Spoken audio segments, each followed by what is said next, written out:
اللہ نے قرآن میں فرمایا ہے وَإِذَا تُلِيَتْ عَلَيْهِمْ آيَاتُهُ زَادَتْهُمْ ایمانا، جب صاحب ایمان لوگوں کے سامنے آیات قرآن پڑھی جاتی ہیں ان کے ایمان تازہ ہو جاتے ہیں۔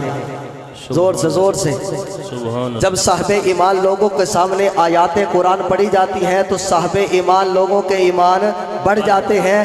حضرت جناب محترم قاری رضوان بابر صاحب نے کیا خوبصورت تلاوت فرمائی تھی، اور ہمارے حضرت عارفی صاحب کو بھی اللہ نے یہ فن اور یہ اللہ پاک نے حسن، یہ ملکہ اللہ نے عطا فرمایا ہے کہ اللہ پاک نے قرآن کی دولت، قرآن پڑھنے کی دولت، اور اللہ نے اپنے محبوب کی تعریف کے اندر جو ملکہ عطا فرمایا ہے، اللہ رب العزت ان کو مزید ترقیاں نصیب فرمائے۔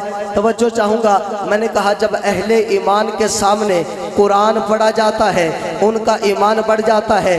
آج تیرے سامنے حافظ قرآن پڑھے ایمان بڑھ جاتا ہے، قاری قرآن پڑھے ایمان بڑھ جاتا ہے۔ توجہ چاہوں گا، میرے جملے کی تہ تک جو بندہ پہنچے گا مجھے ہاتھ اٹھا کے بتائے گا یہاں پر غیور مسلمان بیٹھا ہے، سنی نوجوان بیٹھا ہے۔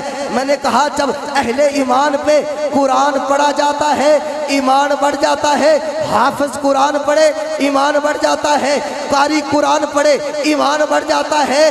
اس کے ایمان کے کیا کہنے جس نے غار کے اندر اپنی گود میں رحل بنا کے قرآن پڑھ رہا ہے، اپنی گود کی رحل بنا کے قرآن پڑھ رہا ہے۔ توجہ کیجئے گا، اس کے ایمان کے کیا کہنے، اس کے ایمان کے کیا کہنے۔ تبھی تو امام الانبیاء نے کہا ہے ایک پلڑے کے اندر فاروق اعظم کا ایمان رکھ دو، عثمان غنی کا ایمان رکھ دو، حیدر کرار کا ایمان رکھ دو، میرے 1.25 لاکھ صحابہ کا ایمان رکھ دو، 1.25 لاکھ صحابہ کا، اماموں کا، اولیاء کا، ساری میری امت کا ایک پلڑے کے اندر ایمان رکھ دو۔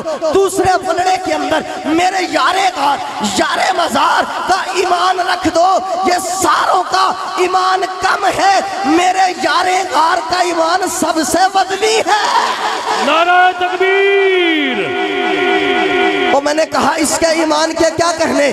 آج میرے پاس ایک قرآن ہے، تیرے پاس ایک قرآن ہے، جس کے پاس ایک قرآن ہو لوگ کہتے ہیں ماشاءاللہ، لوگ کہتے ہیں سبحان اللہ، لیکن توجہ چاہوں گا کیا کہنے اس کے ایمان کے جس کے پاس ایک قرآن نہیں، جس کے پاس بیک وقت 2 قرآن ہے، بیک وقت 2 قرآن ہے، ایک یاروں والا قرآن ہے، ایک پاروں والا قرآن ہے۔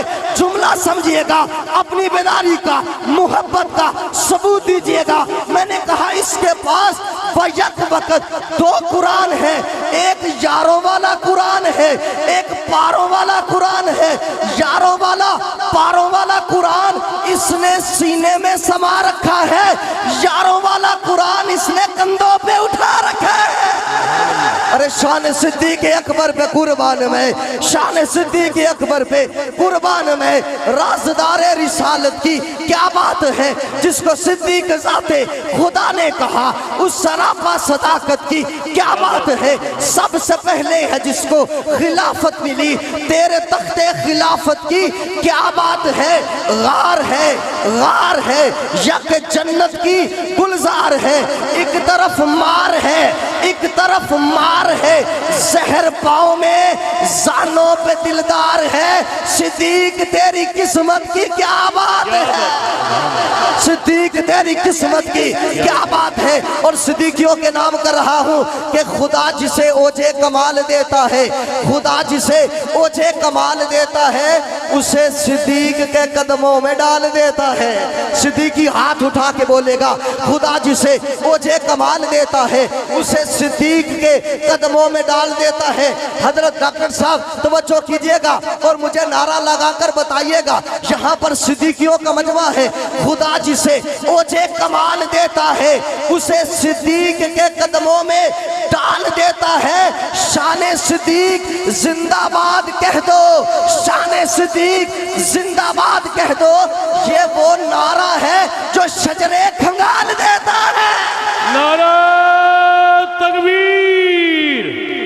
شان رسالت، تاجدار ختم نبوت، مصطفیٰ کا ہم سفر، مصطفیٰ کا ہم سفر، شان ابوبکر صدیق، خدا جسے اوجے کمال دیتا ہے اسے صدیق کے قدموں میں ڈال دیتا ہے۔